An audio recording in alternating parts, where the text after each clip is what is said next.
MSNBC Washington Post Democratic candidates debate. Let's get right into it. The constitutional process of impeachment should be beyond politics, and it is not a part of the campaign. But the president's conduct is. The impeachable conduct that we have seen in the abuse of power that we're learning more about in the investigations, but just to be clear, the president's already confessed to it on television. We are absolutely going to confront this president for his wrongdoing, but we are also each running to be the president who will lead this country after the Trump presidency comes to an end, one way or the other. And we are going to have to unify a nation that will be as divided as ever, and while doing it, address big issues that didn't take a vacation for the impeachment process or for the Trump presidency as a whole. The reason I insist on Medicare for all who want it as the strategy to deliver on that goal we share of universal health care is that that is something that, as a governing strategy, we can unify the American people around. Creating a version of Medicare, making it available to anybody who wants it, but without the divisive step of ordering people onto it, whether they want to or not.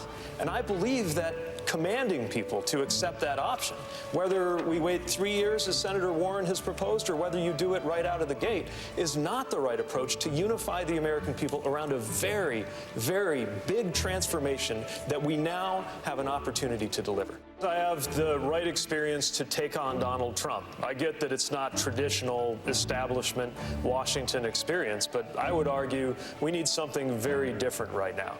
In order to defeat this president, we need somebody who can go toe-to-toe, who actually comes from the kinds of communities that he's been appealing to. I don't talk a big game about helping the working class while helicoptering between golf courses with my name on them.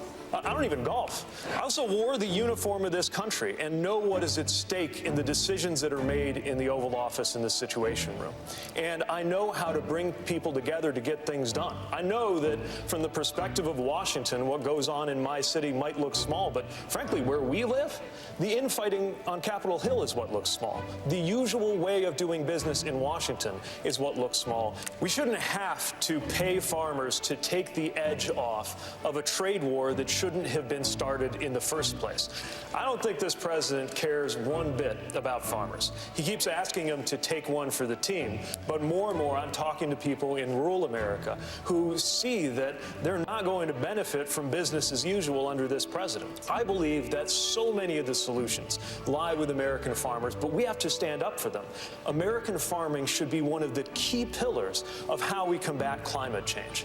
As mayor of a city that is racially diverse and largely low income, for 8 years I have lived and breathed the successes and struggles of a community where far too many people live with the consequences of racial inequity that has built up over centuries but been compounded by policies and decisions from within living memory.